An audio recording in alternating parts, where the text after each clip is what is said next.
All right, welcome back, everybody. This is game number 2 of our best of 5 between Boston Schatteman and Dominic Harvey. They are both playing the Selesnya lands deck, and we have Jarvis Yu here as the special guest co-commentator. How's it going, Jarvis? Going well. I'm excited to watch some Magic. Dom's a pretty good friend of mine, and I know Boston is pretty skilled, having seen their results in other formats. They actually usually play blue decks relatively often, is my recollection, which is kind of funny. Yeah, he's actually known in known in Toronto as like the Delver player. So that was his deck of choice.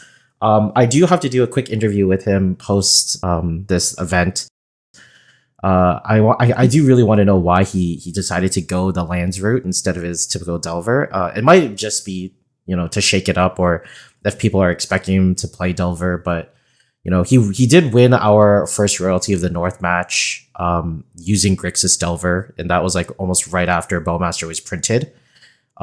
Funnily enough, that best of 5 match was also a mirror match. His opponent Jesse was playing Grixis Delver, so. We are watching or seeing Boston's display of skill. He's very this is like in mirror matches, it comes down to like very intricate lines of play and very nuanced lines, right? Like it doesn't really matter what archetype it is. I think it does matter what archetype it is. Oh. Well, I'll give a really quick example.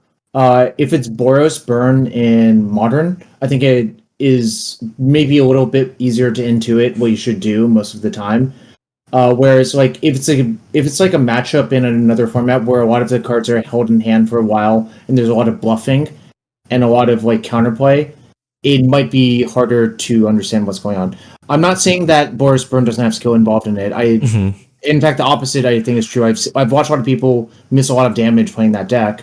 It's just I think in those mirrors, it's more often than not if you just cast all of your burn spells at your opponent, you will win a fair amount.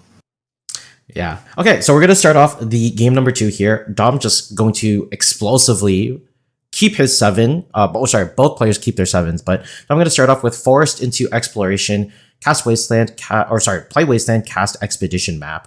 So tons of permanents on the board for Dom. Boston is just going to play a Lush Portigo. He surveils. There's going to be a crop rotation on the top of his library. Going to keep it there. So looking at Boston's hands, you got Mox Diamond, Expedition Map, Crop Rotation, a pair of Yavimaya Cradle of Growths, the Lava Spur Boots, and Maze of Ith. Dom going to draw a Ghost Quarter for his second turn. And we are going to note that because this is a best of 5, this game is not sideboarded yet. So there are typically a game of best of 5 in Magic is going to be 2 game 1s. Then after those 2 games, they're going to be sideboarded matches. So Dom going to crack the Expedition map. Is there? Yeah. Okay. Yeah. That was my intuition that he would just immediately get Urza Saga and force. Basically, this is a force you to have Wasteland check, because if you don't, it can sort of just get out of hand very quickly. Yeah, so Dom going to play his 2 lands for turn. Going to be the Urza Saga that he fetched for with the Expedition map, and going to be a Verdant Catacombs. Boston going to draw for his turn. He does draw the crop rotation that he kept on top. So now he does have a pair of crop rotations in hand. If you're Boston, he does have the ability to use the Expedition map himself, but is that kind of where he wants to be going now? Or does he need to find a way to deal with this Urza Saga? So he could theoretically wait until the chapter 2 is on the stack, crop rotate something away, get Wasteland, and Wasteland the Saga to prevent a contract being made. However, I think if you're going to do that, you should just do it right away and deny the mana. So we'll see what Boston actually decides to do in that vein. Yeah, so he's going to cast a Mox Diamond, very easily going to discard one of the Yavamayas that he has, going to play the other one. So I think what we've seen out of these games is that Dom has very easily found at least some sort of powerful engine card or an engine piece. So the last game that we saw was Crucible of Worlds. Here it is the ever so powerful Exploration. And it kind of puts just a leg up over Boston, right? Well, here I think basically Exploration, if you could have that in all of your openers, you would win a lot more than people would realize. It is quite an important card. You do often see it get Force of Will because there's not really a lot of things in the land deck that are good to Force of Will. Force of Willing a crop rotation is also good, but Force of Willing Life from the Loam doesn't really get you anywhere unless if you have like a 2 or 3 turn clock on your opponent. Yeah, and you're just trying to buy yourself some time, right? Mm-hmm. Okay, so Boston going to crop rotation, sacrifice the Lush Portigo, going to find the Wasteland, going to use the Yavimaya to cast an Expedition map, going to pass the turn. Dom at the end of Boston's turn going to crack the Verdant Catacombs, going to find a Lush Portigo for himself. So now we're seeing a lot of the new land, Lush Portigo. Mm-hmm. What's your opinion on these Surveil lands in Legacy? Most decks should play at least one if you have any way to search.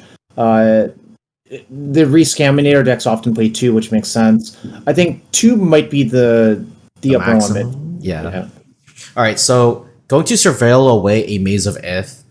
Mm-hmm. So we don't know what's on top of Dom's deck. Looks like Boston going to fire off a Wasteland, most likely targeting the Urza Saga before it gets that second chapter. Yeah, he's doing an upkeep to also deny the mana. So note, there was no way for Boston to play around crop rotation because of his Yavimaya being a source of green for the Saga as well. Mm-hmm. All right, so Dom just top decked a Maze of Ith anyway, going to put down a Ghost Quarter and Maze of Ith and just pass the turn. Boston finds an Exploration for himself, but it doesn't look like he has the the lands in hand to kind of fully utilize it. He can. You play Exploration, you play Maze, that you can tap it for a green, activate map, go get Saga. Okay. Looks like... Now, is getting Saga right now the better play, or is trying to kind of set up this Lava Spur Boots an option? I think I would have gotten the Saga and played it. Okay. Note, it will always tap for green, even with the add a C ability on the stack. So there's not actually a good time for Dom to completely blow out the Saga. Yeah. So Yavimaya, has greater strengths than we initially thought. All right. So Dom draws in Urza Saga for his turn, going to put down the Dark Depths and the Urza Saga. So wow, Dom just seems like he's in such a commanding lead. However, he only has a Yavimaya in hand. There's already a Yavimaya in place, so not really needed on Dom's side. Boston does have the crop rotation. And he finds a third one. Yeah, that might be too many crop rotations. Well, I mean, it's not that bad because you want to get Saga anyways, and Dom's going to try to use both land destruction lands to kill all of the Sagas. So you can actually get a reasonable exchange, I think. Okay. So we're going to see Boston crack the Expedition map, find a Wasteland. So finds Wasteland instead of the Urza Saga. Yeah, that indicates to me that he wants to Wasteland the Saga, which seems reasonable. Okay. So basically Boston is just like playing completely defensively, right? It's like he's basically putting all the pressure on Dom to end this game as quickly as possible.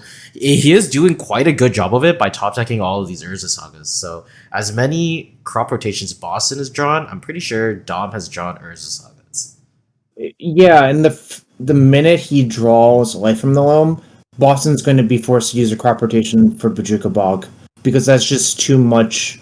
That's too many Urza Sagas to have to deal with in a reasonable time frame. Yeah, so again, we're seeing Dom in just such like a really, really good position, right? Like in our last game, we saw Dom also in I wouldn't say a similar position, but I would probably say he was more advantaged over Boston, right? So interesting play here. Dom wastelanded the Yavimaya. What Boston could have done was float green from Maze and crop rotate, and he chose not to do that. I wonder about that play actually. Good catch. So Boston draws a Soul Guide Lantern. But yeah, now Boston's... Yeah, I don't know how to explain that play. Well, I think that play was not great, honestly, is what I would say. Yeah, so now he's it just might- like severely behind on lands now. Exactly. I think if you had traded your crop rotation for Dom's Wasteland, it would have worked out well. And we see the manual tick down of Dark Depths. We call it thawing, thawing the rage out. It's not something you really do very often. The most common time to do it if there's a Pithing Needle on Thespian stage. But I found that Urza Saga really makes that plan not really necessary anymore. Yeah. Wow. So, okay, so this is just very complicated here, but Boston wastelanded the Urza Saga. That prompted Dom to thaw the Lodge. Boston now, well, he top decks a Wooded Foothills, cast the Soul Guide Lantern. So if you're sitting in Boston's seat and you're seeing Dom having 2 to 3 cards in hand and trying to manually thaw out the Dark Depths, what do you think is going through Boston's mind right now? I think it's pretty easy to think that your opponent has like a dead Mox Diamond. That would make a lot of sense. Conceivably, you could put your opponent on having a crop rotation because there's been a few draw steps where Dom could have conceivably drawed it. I think anytime your Saga got wastelanded and Dom didn't crop rotate, it maybe lessens the likelihood of that being the case. It's really hard to put Dom on Yavimaya, but I do think it's correct for Dom not to play the Yavimaya out. Yeah, because then it would just be an advantage for Boston too, right? Yeah, it's kind of symmetrical. Like, you don't cut them because they're green sources and you need your green sources, but it's like weirdly good for your opponent a lot of the time. Yeah, and it's not like Dom really needs that green mana, right? Okay, so Boston fetches out the Lush Portico from the Wooded Foothills. He surveils away a Dark Depth, so now there's a Dark Depths in Boston's graveyard. And it looks like I did not update the hand cam, but he's going to play a Caracas that he draws off of the top. Dom going to draw a second Yavimaya here. Not ideal. Yeah, so now in the face of this Caracas, are you still just going to be trying to thaw out the Merit Lodge just because there's nothing else really to do? You can get down to like one counter and wait for a good window to like wasteland the Caracas. That's really not an issue. The actual issue is I think that will just take too long, and Boston will probably find something better to do in the meantime before that happens. Yeah, so we're just seeing Boston just plays a Savannah, passes a turn. Dom going to draw another Urza Saga. So I think that's the 4th Urza Saga, and he plays it for his turn. No more allowed. Oh, but we're just drawing card. Now if Dom draws Life from the Loam, I think the game breaks pretty wide open. Okay, so Boston draws an Ancient Tomb for his turn, and then he cracks the Soul Guide Lantern to find his own Urza Saga.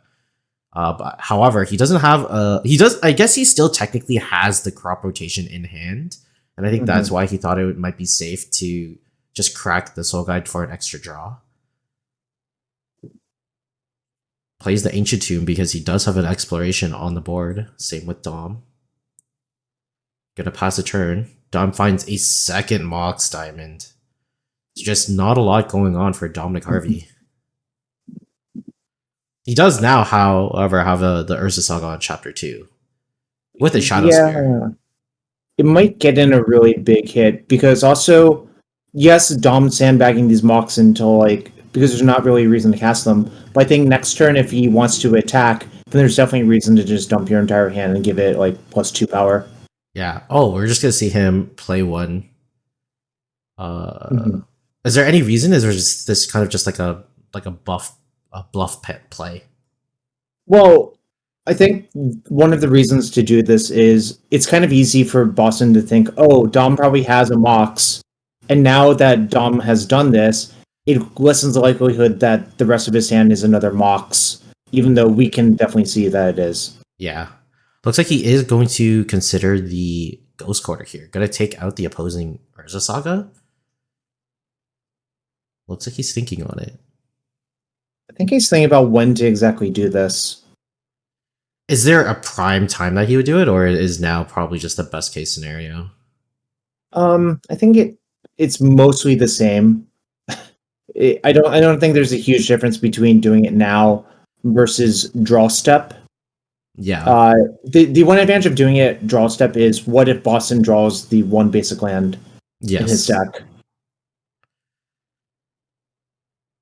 All right. So there's no source of recursion on Dom's side just yet.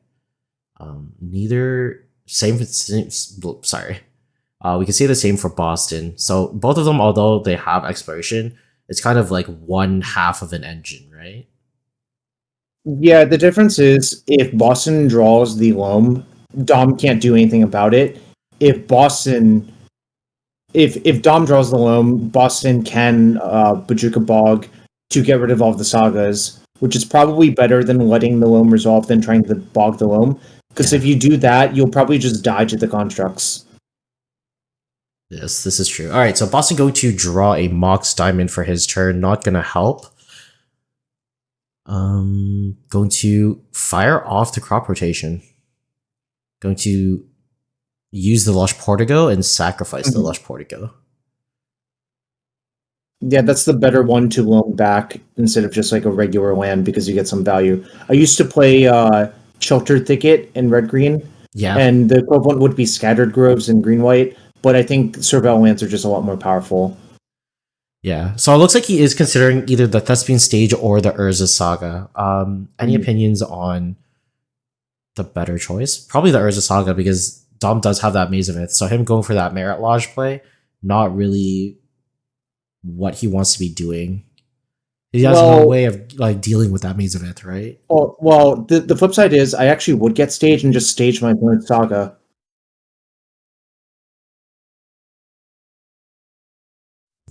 Sorry, I had something in my throat there. Yeah, so that just makes it so that he doesn't have to utilize his own Saga, right? Right. Also, it sets up what you described in game one, where he can kind of set up for that long game if he wants to make his Urza Saga, or sorry, his Thespian staged Urza Saga into a forest. That way it can't be wastelanded. So actually, Boston did something even a little bit more clever that I haven't seen before. He actually crop rotated for Saga during his draw step because it ticks up to Chapter 2 during your pre-combat main phase. Oh, yeah, because it comes in with a counter, and Yeah. then after you draw, you get another one. And because he has these Lava Spur boots, he can make hasty constructs. Yeah, so that's the one advantage of getting that thing instead of Thespian Stage.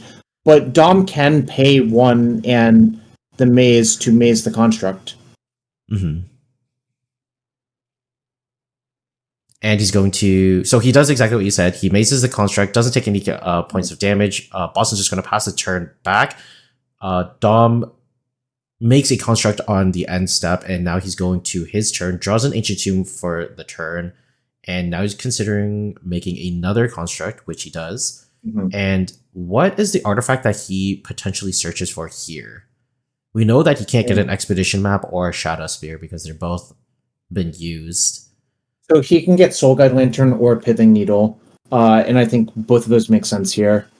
So if you do get the Pithing Needle, what would you be naming? Would it be the Sagas? Yeah, because all four of your Sagas are gone, and none of, like, basically very few of Boston's are. But you could also get Soul Guide Lantern and try to contain any top decked looms.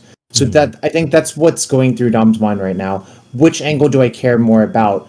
The constructs from that, or the risk of ruin? What happens if Boston top decks Life from the Loam? Yeah. So if Dom does not go for the Soul Guide Lantern, how bad is it for Dom if Boston does get that Life from the Loam? Oh, I think the game ends very quickly because what will happen is I think if I were Boston, I would get Wasteland Saga back and just Wasteland 2 of Dom's lands. And yeah, Dom correctly identifies that it's just too ruinous to let Boston have the chance to top deck alone. Yeah, see, and look, Dom's like, oh, you have a Wasteland, you have a Saga. I think it's just too much if you let Boston have uncontested graveyard. Yeah, and it looks like he is going to pick the Soul Guide Lantern, going to immediately get rid of one of the Wastelands with the Enter the Battlefield trigger. So from Dom's side, is he just trying to kind of beat in with these constructs now and like close out the game, or is there like another line that he's taking here. Yeah, that's what I think is going to happen. You can even spend 2 mana to equip your construct. Yeah. Okay. So he plays the Mox Diamond to kind of grow these constructs. Going to discard the Ancient Tomb that he drew for the turn. Plays the Yavimaya. Going to use it to equip a Shadow Spear to one of the constructs, and he's going to swing at Boston for, is it 7? Yeah, 7 lifelink. And also, I just noticed it's a Dom Harvey construct. Yes. Yeah. Those are like super cool looking. I really like the foil one. Although he does have them unsleeved, and while we were recording this, I was watching him place it down, and he kind of snaps it really hard, and I was like, oh, these are such beautiful cards, but he's being so rough with them. They are just tokens though, right? Yeah. So yeah, go on. Yeah, I was just thinking about the Soul Guide Lantern thing. I think that's definitely correct. It's just Loam would be too problematic and you would die instantaneously. You can sort of manage constructs for a bit because you have the Shadow Spear. Mm-hmm. All right. Dom just going to pass the turn after attacking. Oh, and Boston finds the life from the Loam off of the top here. Mm-hmm. Going to tick up the chapter ability. So are you creating a construct? Are you floating mana? What's Boston kind of thinking of here? So I think you're going to create a construct, and I just checked Boston's list. There's no main deck Pithing Needle, so you can't needle the Lantern and then Loam. Otherwise, that would be very appealing. Mm-hmm. Let me ask you, are these two gentlemen playing open deck lists or not? They are. So they aren't allowed to check deck lists during gameplay, but in between the rounds or in between the games, they can definitely check. So they do know what each other are playing. If you guys saw game number 1, they were looking at the lists before they started their games. But yeah, Boston going to make a construct here. Sorry, I don't have the deck list in front of me right now, but what is the other option that he has to find here? Is it just another Mox Diamond, or he has a Shadow Spear of his own? He can get Shadow Spear or Expedition Map. Oh, he hasn't used his yet. He has used his map earlier. I remember them. They both had it in their opening hands.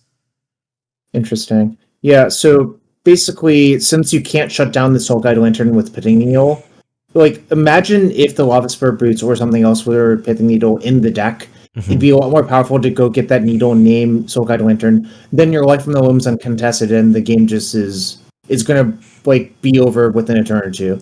Yeah, and I presume you asked about those deck lists because if Dom was aware that there was a main board Pithing Needle, Dom most likely would have cracked that Soul Guide Lantern before the third chapter resolved, right? Otherwise, there is a potential that Boston does go for that Pithing Needle.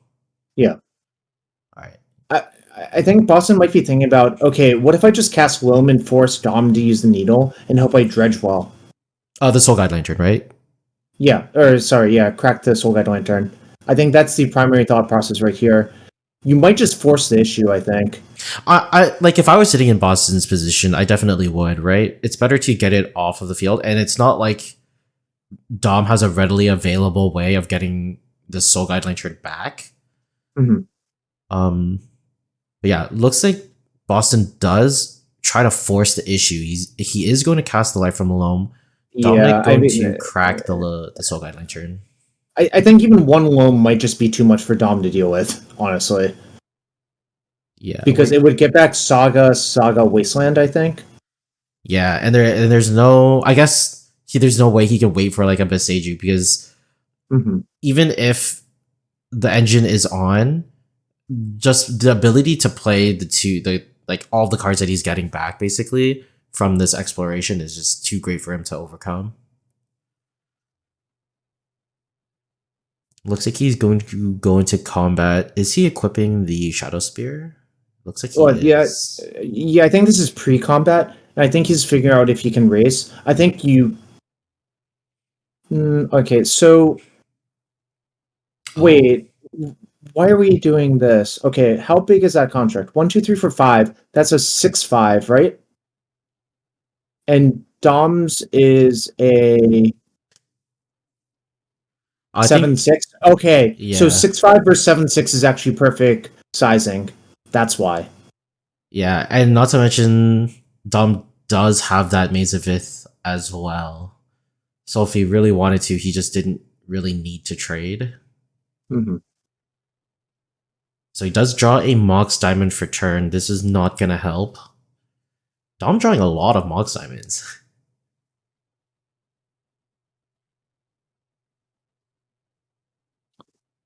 So this is the point of the game where I think just comes down to everything is like down to micro decisions, right? Yeah, I mean, and also I think that saga is going to be really problematic, even like the first saga. Oh, But it's just going to get worse for Dom. I think like if nothing good happens for him, like basically this turn, it might just be lights out. yeah. I think it was just that string of like Yavimaya into Mox Diamond into another Yavimaya and then another Mox Diamond. There was so many turns where he wasn't able to do anything, even though he had like an overwhelming board state at the beginning. Boston has just found a way to just survive through all of it. I guess luck is a little bit on Boston's side here, especially with this top deck Life on the Loam. Yeah, I think that also happened a little bit in game one was the realization, but we're ticking down and hoping it works out. So stage, you can stage the saga, which is sort of appealing, I think. I mean, it's definitely stage over going for the Lodge, right? There's the Caracas on Boston's side of the field that we all have to be mindful of. Yeah, that staging the depths doesn't do anything except put 2 cards in the graveyard and watch it die. Yeah. I mean, is there any realm of possibility where Dom might be considering just playing out a Mox Diamond and just swinging? I don't think that does enough, is my suspicion. Because I think you can always trade the Shadow Spirit construct for the regular construct that's not equipped with Shadow Spear. Mm-hmm. And then, like, basically you're left with the fact that Boston can just move the Shadow Spear to the other construct and get the same trade next turn as well. I see. So I think it's just better to play the stage and copy the saga. Okay. Looks like Dom is now deep in... It's his turn to go deep into the tank. Going to play the stage and just pass turn. Boston gonna untap. Finds a Swords to Plowshares. So this is one thing that Boston has over Dom, right? Is he has those main deck Swords to Plowshares. Yeah, it's like kind of weird. I don't think they're that important, but Dom actually does have main deck Elvish Reclaimer instead of Sphere of Resistance. So like there's actually a few different card choices that are significantly different and do matter a reasonable amount. Yeah, so Boston going to create another construct here. How big are they now? There's 3 constructs, and then there's a Mox Diamond, so that's 4, and then 2 equipments, so there's 6 bases. Yes, so you have a 7/7 and a 7/6. Yeah. Now, do you think the Swords to Plowshare is gonna be an important piece here? I don't think so, because I think so many contracts are going to end up being made that it won't actually end up mattering. Oh, that's another stage. Yeah. So, sorry, go on. So if the game goes long enough for Dom now, because of the stages being drawn, it might actually favor him. Yeah, and he did turn his Thespian stage that he played last turn into an Urza Saga. So this second stage, you're probably just turning it into another Urza Saga. Yeah, right? Yeah. This is suddenly becoming better for Dom. I wish there was a way for an AI to kind of calculate and use like a chess, like an advantage and a disadvantage meter. I'd love to see it just like see how what it does. Yeah, I thought about stuff like that because that's I'm sort of in that field, like as a day job. I think it's just really complicated as opposed to, I That's probably a topic for another. Yeah, yeah. That's a very complicated topic for another time. Yeah, I just thought it would be very interesting if it if it was possible. But yeah, Boston going to create yet another construct here, and we're gonna see him resolve the third chapter ability soon. But he does draw another life from the loam for his draw for the turn. All right, is there anything left other than Mox Diamond? I don't think so. Yeah, I don't think so. I'm checking. There's map boots, 4 Mox Diamond, Jarvis Yu, Soul Guide Lantern in the main deck. Yeah, so he's just gonna fetch out a Mox Diamond. It's immediately gonna die. He's not gonna discard any lands. So I think like Dom has to know that there's no lands in Boston's hand, right? Because otherwise, growing these constructs would be pretty beneficial. Well, I think Dom knows about the loam that was dredged, right? Yes. Sorry. Yes. Yeah, But so he doesn't know about the swords and the Mox Diamond though. yeah, it's pretty easy to know that there's no land in hand because you would actually prefer to have a Mox in hand because it makes all of your constructs one bigger. Yeah. So sorry, I misspoke earlier. He didn't draw the life from the loam. He dredged it. So that was a mistake on my part. But yeah, there seems to be an overwhelming force of constructs on Boston's side of the table. I think these Thespian stages might have just come maybe like a turn too late. I don't think so. I think Dom has a big enough life buffer that it'll be fine, but it is close. That's for sure. Yeah, I also think I made a mistake here while we were recording. I think I kind of messed with their life totals a bit. But yeah, I thought that Boston was using the Ancient Tomb for some reason, but I didn't realize that there was a Yavimaya on the table. Well, it actually does make sense to use Ancient Tomb for mana, because then you can float one to move the Officer Boots to the new one. Oh, okay. And it also allows you to leave up Caracas plus Plow if you do that. So I don't think it's necessarily wrong for you to do that. And normally, if you're tapping Ancient Tomb for not the normal mode, you probably should announce it anyways. So I think it's reasonable for you to have thought that that's what's happening. Yeah. Okay, so it looks like Dom is just waiting to see, like he's considering on letting it just go through. Okay, so with the Bosageon Yard, that might actually be enough. That's actually another reason to float mana from the tomb. Because if you just blow up Construct, plow the other Construct, that might be enough by itself. Can you blow up constructs with Bosageon? I thought it was... Yeah, you can. Oh, okay. Interesting. So Bosageon says destroy target artifact, enchantment, or non-basic land opponent controls. Then blah blah search. Yeah. Okay. Sorry. I think I was thinking of Haywire Might, where it says like non-creature. Yeah, that one's different. Yeah. Yeah. Okay. So Boston returns the Bosageon, Misty Rainforest, and Urza Saga to the hand. Going to play the Urza Saga, and he plays the Mox Diamond, discards the Misty Rainforest. So now in his hand, he just has the Bosageon that Dom knows about and a Sorcerer Plowshare that Dom doesn't know about. Looks like he's going into combat, swinging with his huge constructs. Dom now on the defense. 3, 4, 5, 6.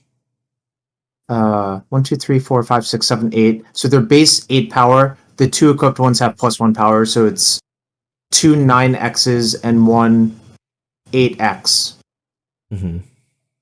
And one of them has trample from the Shadow Spear. Okay, so Dom's setting up his blockers. Looks like he's going to try to double block the one with the Lava Spur Boots. Nope, going to reset. Does it? I assume that you really want to Maze of Ith the Shadow Sphere one, right? Or again, does life not really matter here? I think life matters here because the contracts are so big, but I'm kind of interested to see what he does. But the Bosageon's face up is the real issue. Yeah.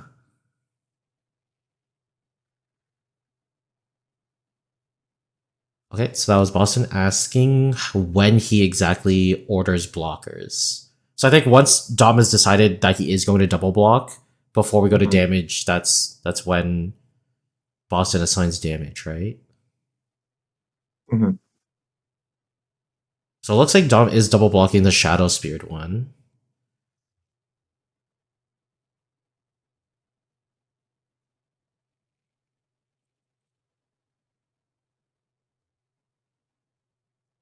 So this is interesting. The problem is, well, actually, it might not be a problem. It is kind of messy. Hmm. I'm just surprised that is there a reason to wait to use the Beseju? He does have the life from the loam, so he could be firing off the Beseju every turn, right? So no, well, so I think what's going through the mindset here is, okay, I'm okay with this trade, but if you use your Mezabith on a different creature, then I can Boseiju to get a better exchange. That's what's happening here. Okay.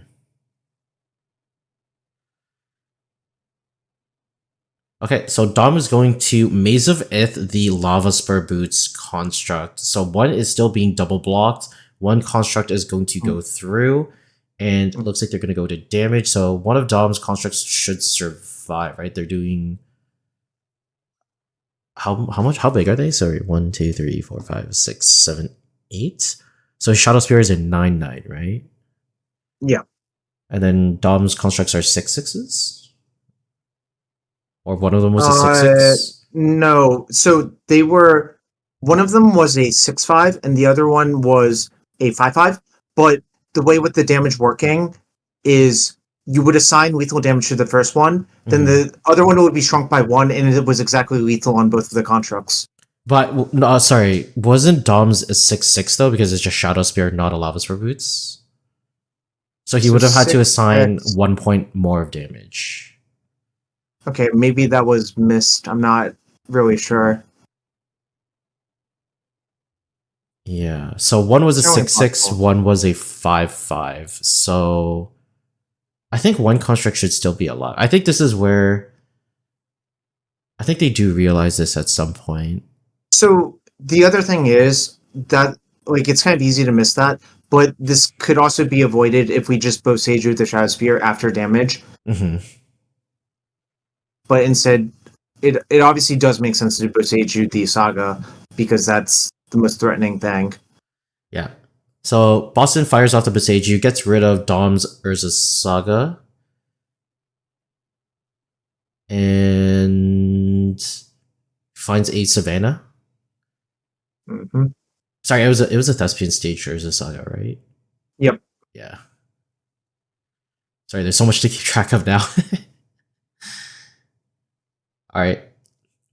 Dom still thawing out this Merit Lodge just for some actions. Finds a wasteland off of the top. Yeah, the problem is the Wasteland's not that good when you, like, basically a Wasteland for Dom is just trading for basically 1/3 of a life from the loam from Boston. Yeah. You still might do it because it buys a turn of constructs being made. I think is the thought process here. Yeah, I'm just so is would it have been I guess like getting rid of the Urza Saga is always like the better play, right? That's what Boston's thinking. That's why he fired off the Hmm. Beseiju rather than on one of the constructs. Yeah. I guess because he is playing for a little bit of the longer game. He is okay, like as you said before, he is okay trading off one of his constructs to kind of push his damage through because he does have like an Urza Saga, coming through the pipeline here on his side of the board, so he can continue to pump out these constructs. Whereas Dom's kind of limited. He's like Dom is like heavily reliant on Boston's Urza Sagas. Yeah, if Dom could somehow shut down the life from the loams, then it would work out better, I think. Yeah, and we've Oh, that's massive. So you could just get back Boseiju stage. That's probably game ending enough as well. yeah. So now here's the life from the loam.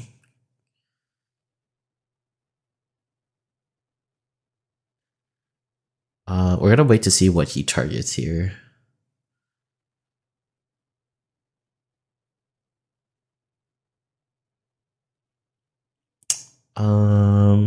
So is there like an optimal choice for? So what Dom's actually thinking about, and this is pretty clever, is this gives you a window to make Merit Lage, but the problem is it won't be a one shot because of Shadow Spear. Yes. Yeah, you should tap the depths itself because it can tap for green to make the Lage. Okay, so in response to the Life from the Loam, Dom going to create a Merit Lodge token. So he does give up the Saga. Mhm. He just can't keep up with Boston's. Boston's going to resolve the Life from the Loam. He finds double Beseiju into a Thespian stage of his own. Mhm. So now Boston can technically use the stage to copy his Urza Sagas.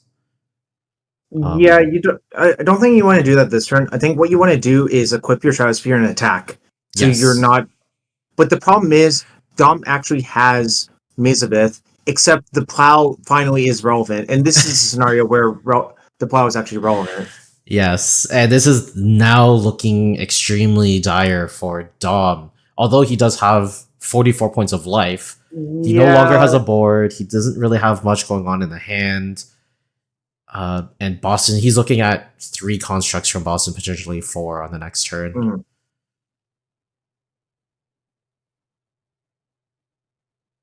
Okay, so I think they're now discussing, because I think Boston has just realized that there should be a construct on the board. Let me just turn up the volume just in case. So it was 9 power, right? So I had a. Yeah, you're right. No, I dealt 6. 6 and 3, right? No, it was 9 power. Yeah, 6-3. Okay. So I should still have a. Is that what you're saying? I believe so. You didn't lose another artifact that turn. Okay, yeah, so the players are conferring with the judge. So so Boston is saying that there should be another construct, but the judge is just making sure where we are at the game, and if the game actions that have been taken were influenced enough by there being no construct. So I think the judge is trying to determine whether or not it is possible to rewind it. Yeah, I think personally, I think it's a little bit too messy to back up here, but we'll see what the judge ends up doing. Yeah. Yeah, so my 9/9 construct equipped with the Shadow Spear should have only traded with 1. Yeah, I bin both. I assumed it would be once this one dies, this one shrinks by run, and so both would die. Thinking it's 5/4. It is worth noting Boston could have Boseiju the Shadow Spear to have both killed, but that does influence a lot of things. Yes, because he did choose to Beseiju the Urza Saga, right? Right. But I think, like, even then, it might be Wasteland played it and passed. And then again. So I am with you. I think it is too messy to keep the construct there. But Boston was fully under the intention that the construct should be there. in response, I wasted Caracas, made Merit Lage, and Boston used the floating mana from Caracas to source the Merit Lage. And I've made my land drop, And first now- land drop, yeah, and that's very this honest. is At this where- point, I'm going to say it's safe to say that many decisions have been made Yeah. based on the fact that the construct is not in play. Yeah, I'm fine with that. At that point, I'm fine with the construct. the point of being able to I think the reality is, even if Dom has one extra construct here, it will not change the outcome of this game. Yeah. Do you want to just go a little bit deeper on why you think that? Well, I think what's really going to happen is Boston can A, make a construct this turn, and B, copy his saga with stage. And he has the Shadow Spear. He dealt with the Lage. Dom does not have an engine card, and he has 2 Bosages behind. I think it's just a little bit too much, frankly. Yeah. Okay, so everything looks like it's settled. The judge did allow the construct to be replaced back on the battlefield. I think Boston's agreement that it should be there, that he's okay with it being there, was a big influence for that decision. Right. But again, as you said, his board position is just so overwhelming for Doms that I think it just doesn't matter here. Yeah, you can say Dom's at 44 life, but when Pack Rat is happening, it doesn't really matter. Like, Packrat kills so fast. Yes. Alright, so there's a block killing the construct and then taking another one out of combat with the Maze of Ith. It's gonna drop Dom down to 37. Realistically, it's only one more attack, even though like Dom has that ton of life. Going to top deck a Bojuka Bog, and that is going to be the end of game number 2. So that is Boston up 2 games over Dom Harvey.